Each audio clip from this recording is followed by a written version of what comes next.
누가복음 6장 1절에서 11절까지입니다. 읽겠습니다. 안식일에 예수께서 밀밭 사이로 지나가실새 제자들이 이삭을 잘라 손으로 비비어 먹으니 어떤 바리새인들이 말하되 어찌하여 안식일에 하지 못할 일을 하느냐. 예수께서 대답하여 이르시되 다윗이 자기 및 자기와 함께한 자들이 시장할 때에 한 일을 잊지 못하였느냐.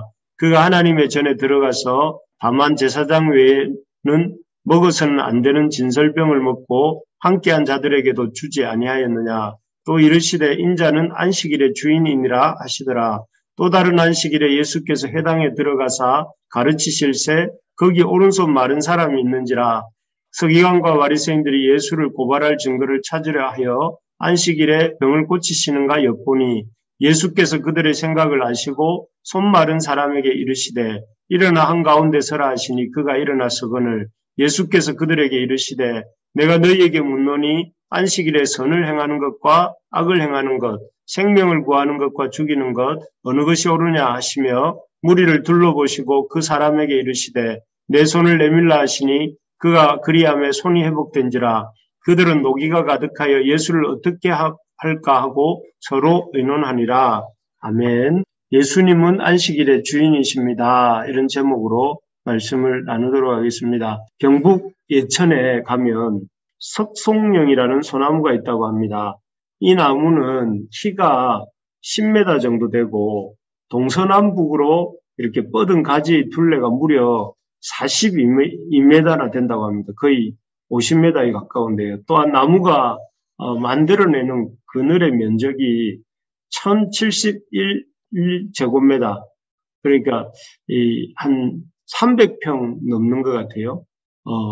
된다고 합니다. 어마어마한 크기고 또 면적이 그늘의 면적인 것 같습니다. 그래서 지금은 나무를 보호하기 위해서 나무 주위에 철책을 둘러놓았지만 예전에는 아주 많은 사람들이 이 나무 밑에서 쉼을 얻었다고 합니다. 이 석송령이라는 나무, 이 소나무 얘기를 들으면서 이 세상 피조물들에 대해 기대하시는 하나님의 마음이 무엇인지 느낄 수 있는 것 같습니다. 하나님은 우리 피조물들이 서로에게 쉼을 주고 힘을 주는 존재가 되기를 원하시는 것 같습니다.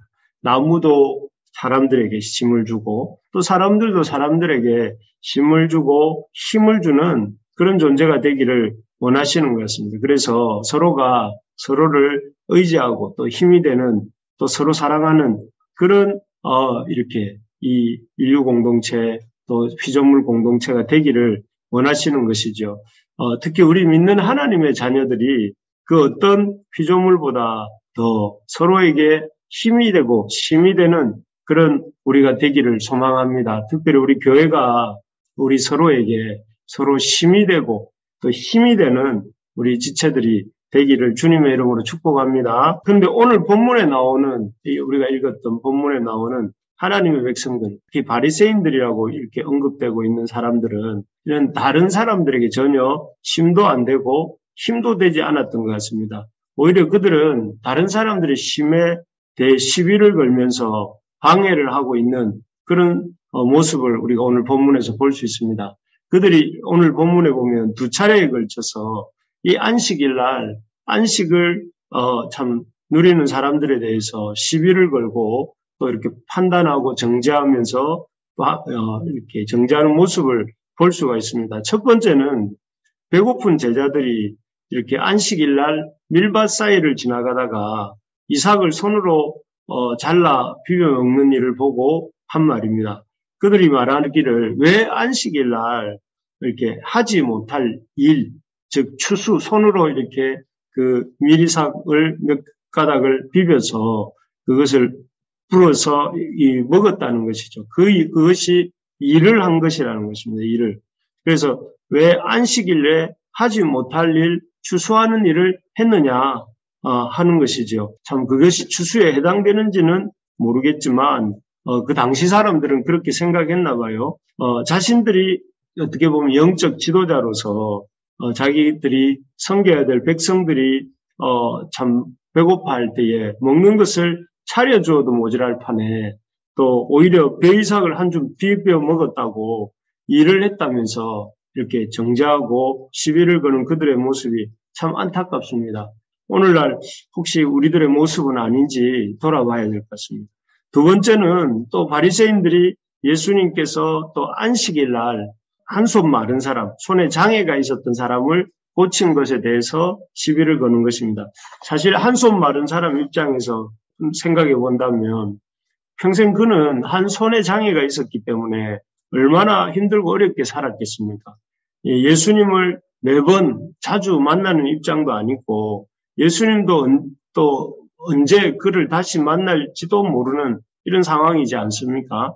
그런 상황에서 예수님이 안식일 날 이 한 손 마른 자를 만나셨고 또 그의 형편을 딱하게 여기셔서 이렇게 고쳐주셨습니다.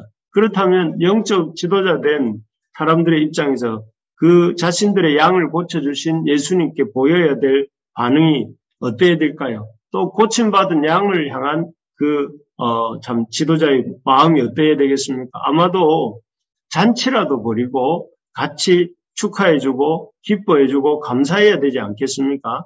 그런데 이들이 보인 반응은 기뻐하거나 감사하기는커녕 화를 냅니다. 화를 내면서 예수를 어떻게 할까 하고 이런 작당을 하고 있는 것을 볼 수가 있습니다. 참 악하고 악한 모습이 아닐 수 없습니다. 우리가 이런 종교인이 되지 않기를 간절히 소망합니다. 다른 사람들이 우리를 만났을 때 우리를 통해 힘을 얻고 힘을 얻는 존재가 되고 다른 사람의 슬픔을 같이 슬퍼할 줄 알고 다른 사람의 고통을 같이 고통할 줄 알고 기쁨에 기뻐할 줄 아는 우리가 되기를 원합니다. 그러려면 우리는 이 바리새인들이 왜 실패했는지를 제대로 알아야 됩니다. 우리가 바리새인들을 이렇게 잘 알게 될 때에 우리가 바리새인들과 같은 실수를 반복하지 않을 텐데요. 바리새인들이 참 예수님과 예수님의 제자들이 안식일날 행한 일에 대해 기뻐하고 감사하지 못했던 이유는 첫째, 이 예수님이 어떤 분이신지 잘 몰랐기 때문에 그렇죠. 예수님이 5절에서 이렇게 말씀하십니다. 우리 5절을 같이 한번 읽어볼까요? 5절입니다. 시작. 또 이르시되 인자는 안식일의 주인이라 하시더라. 여기에 보면 예수님이 자기가 누구이신지를 이렇게 말씀하십니다. 예수님은 자신이 안식일의 주인이다 이렇게 말씀하세요. 만약에 이 안식일의 주인이 예수님인 줄 알았다면 바리새인이 결코 안식일에 예수님의 제자들이 미리삭을 비벼 먹은 일로 비난하지 못했을 것이다 하는 것이죠. 구약에 보면 오늘 이 3절, 4절에서도 이렇게 예수님께서 인용하고 계신데요. 다윗과 그 함께한 자들이 이 배가 고픈 상황에서 제사장들만 먹을 수 있는 진설병을 이렇게 받아서 먹은 적이 나온다고 합니다. 그때 다윗이 한 행동은, 다윗과 그의 일행들이 한 행동은 안식일법보다 더 큰 제사법을 깬 것입니다. 제사법에는 그 성소에 있는 떡은, 성소에서 있는 진설병은 오직 제사장들만이 먹게 되어 있었죠.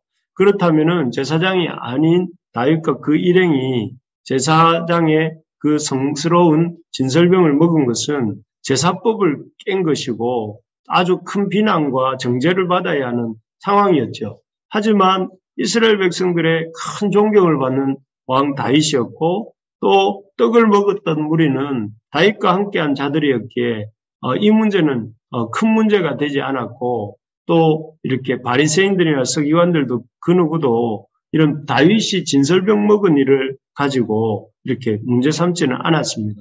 그런데 지금 바리새인들 앞에 서 계신 예수님은 다윗보다 훨씬 더 큰 분이시죠. 그리고 예수님의 제자들이 또 안식일날 벼 이삭을 비벼 먹은 일은 안식일법인데 이 안식일법은 제사법보다 하위법이었습니다. 그러니까 예수님의 제자들의 문제는 비난받을 문제가 아니죠. 왜냐하면 예수님은 다윗보다 크신 분이고 안식일의 주인이시고 제자들은 예수님과 다윗의 일행도 다윗과 함께 있기 때문에 비난받지 않았다면 예수님의 제자들은 이 안식일의 주인인 예수님과 함께 있었기 때문에 더더구나 이렇게 비난받아서는 안 된다 하는 것입니다. 오히려 이 참 예수님이 어떤 분이신지를 드러내게 된 어떤 어떻게 보면 그런 드러내게 된 일의 빌미를 제공했기 때문에 이 제자들은 칭찬받을 만한 일을 한 것일지도 모릅니다. 어쨌든 그렇게 예수님이 안식일의 주인이시고 예수님의 제자들이 한 일이 그렇게 구약에서 정죄하는 일이 아니라는 것을 이렇게 알 때에 예수님께 시비를 걸면서 주님이 하시는 일에 대해서 아주 이렇게 그 정죄하듯이 이렇게 하지는 않았을 것입니다. 우리가 참 예수님을 어떤 분이신지를 점점 알 때에 예수님이 하시는 일에 대해서 감사하고 또 이렇게 기뻐하는 우리가 될 수 있습니다. 그래서 우리가 참 범사에 예수님을 알아가는 우리가 되기를 소망합니다. 그래서 우리의 기쁨은 그냥 자연적으로 생겨나는 것이 아니고 우리의 기쁨은 또 이 물질에서나 또 아니면 상황에서 나오는 것이 아니라 예수님이 어떤 분이신지 또 그 예수님이 우리에게 어떤 일을 하시는지를 알게 될 때에 오는 줄 믿습니다. 그래서 예수님을 아는 것이 너희의 힘이다. 하나님을 아는 것이 너희의 힘이다. 라고 했던 느헤미야의 그런 말처럼 우리가 하나님을 알아가는 우리 모두가 되기를 진심으로 소망합니다. 두 번째로 보면 바리새인들이 예수님이 안식일에 하신 일로 기뻐하지 못한 이유는 첫째는 예수님이 어떤 분이신지 안식일의 주인이라시는 것을 몰랐기 때문이라면 두 번째는 이들이 율법의 자구와 형식에만 너무 매달렸기 때문입니다. 본문으로 돌아가서 한손 마른 사람을 고친 사건을 보면 물론 이 안식일법에 의하면 어떤 생명을 다루는 생명이 경각에 달린 어떤 급박한 문제인 경우에는 안식일 날도 어떤 의료행위를 할 수 있다라고 되어 있지만 그렇지 않은 문제, 생명의 생명의 위급이 달린 문제가 아닌 경우에는 안식일 날 고쳐서는 안 된다 하는 법이 있었던 것이죠. 그래서 사실 예수님도 이 안식일 날 한 손 마른 사람, 이 사람이 손이 말랐다고 당장 죽는 건 아니니까 이렇게 그 다음날 고치셔도 됩니다. 하지만 예수님께서는 이렇게 이 사람을 굳이 고치시는데 그 이유는 앞에서 말씀드린 것처럼 언제 다시 만날지 모르는 기약 없는 만남이었기 때문이고요. 또 한편은 안식일의 진정한 의미가 무엇인지를 제자들에게 알려주시기 위함이었습니다. 하나님이 원래 안식일 계명을 주신 이유가 뭡니까? 무엇일까요? 그것은 6일간의 이 노동 후에 7일째는 쉬면서 하나님과 주님과 교제하면서 하나님 앞에서 머물고 또 그래서 이런 우리의 내면의 어떤 영적 회복을 이루고 또 그를 통해서 우리가 인간이 어떤 존재여야 하는지를 생각하면서 인간다운 삶을, 사람다운 삶을 살도록 하시기 위해서 안식일을 주셨어요. 그래서 안식일은 어떻게 보면 인간이 하나님 앞에 머물면서 회복하는 날입니다. 그렇다면 이 안식일에 배고픈 자들이 약간의 배이삭을 비벼 먹고 또 한 손 마른 자가 고침을 받고 하는 일이야말로 인간다움을 회복하는 일이 아니겠습니까? 이렇게 음식을 먹고 힘을 얻고 또 손 마른 것이 고쳐져서 회복되어지고 그래서 사람답게 살 수 있도록 하는 일이지 않습니까? 그래서 그렇게 보면 예수님이 안식일을 굳이 어겼다고 그렇게 날선 얼굴을 하고 이렇게 예수님을 노려보고 또 화를 내고 어떻게 할까 어떻게 이렇게 안절부절하는 그런 일은 없을 것인데 참 이들이 이 안식일을 주신 하나님의 마음을 또 이렇게 이해하지 못했던 것이 그들의 문제였던 것을 볼 수가 있습니다. 정말 그렇습니다. 우리가 하나님을 믿는다고 하는 우리가 얼마나 융통성이 없고 또 메마르고 형식적일 때가 많은지 모릅니다. 우리는 그냥 겉모양만 그렇게 믿음으로 사는 것처럼 보이면 다 믿음이 있는 것처럼 착각을 하죠. 그래서 더 깊은 우리 어제 저녁에도 보았지만 형식주의자와 위선자처럼 더 깊은 신앙의 단계로 나가려고 애를 쓰지 않아요. 그냥 힘들게 좁은 문을 통과하고 힘들게 십자가 체험을 하려고 하지를 않습니다. 그저 이렇게 내가 지금 이 길을, 순례의 길을 가는 것처럼 보이지 않느냐? 너나 나나, 크리스찬 너나 나나, 우리가 서로 다를 바가 무엇이 있느냐? 우리 다 이 길 위에 서 있고 이 길에 있지 않느냐 하면서 각자가 이렇게 그 어떤 겉으로 드러나는 형식만 있으면 진짜 그냥 아무 문제가 없는 것처럼 생각을 하는데 그렇지 않습니다. 우리가 메마르고 융통성 없고 그런 형식적인 신앙생활을 하는 것을 하나님이 결코 기뻐하지 않으시고 또 하나님이 그런 모습에서 우리가 빠져나오기를 원하세요. 그렇게 하기 위해서 어떻게 해야 된다고 했습니까? 오늘 이 바리새인의 모습을 통해서 예수님에 대해서 더 깊이 알아가야 된다. 또 그리고 예수님이 주신 말씀에 그 자구만 보지 말고 형식만 보지 말고 그 속에 들어있는 하나님의 마음을 이렇게 알아가야 된다 하는 것이죠. 그래서 바라는 것은 우리가 지금 이 새벽 큐티 기도의 말씀을 통해서 계속해서 누가복음을 이렇게 살펴볼 터인데 누가복음을 통해 예수님을 깊이 경험하고 예수님을 더 많이 알아가는 우리 모두가 되기를 소망합니다. 그래서 예수님의 그 마음을 우리가 닮아가는 우리 모두가 되기를 바랍니다. 이를 위해서 우리가 참 예수님을 열심히 배우고 더 나아가서 예수님의 그 마음을 이렇게 실천하며 살아갈 수 있게 해달라고 우리 기도하면 좋겠습니다.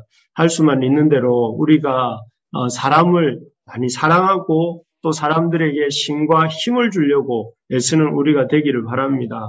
그래서 우리가 서로를 이렇게 헐뜯으려고 이 바리새인들처럼 애쓰지 말고 서로의 연약함을 덮어주고 도와주려고 애쓰는 우리가 되기를 바랍니다. 우리 교회가 그런 사랑의 마음이 넘치는 교회가 되기를 소망합니다. 그래서 서로가 이렇게 참 약점이 보이지 않습니까? 목사님에게 또 아니면 우리 성도 서로에게서 약점이 보이면 저 약점 때문에 나를 저분 옆에 붙여주셨구나. 내가 저 약점을 이렇게 덮어드려야지, 도와드려야지. 이런 마음으로 서로에게 좀 다가갈 수 있기를 소망하고 또 그런 우리가 되어질 때에 주님의 몸이 교회가 건강해지고 교회가 진실한 사랑과 섬김이 있는 공동체가 될 줄로 믿습니다. 그래서 여러분 우리 서로에 대해서 서로의 연약함을 품어주고 감싸주는 또 우리가 주님을 더 알아가고 주님의 마음을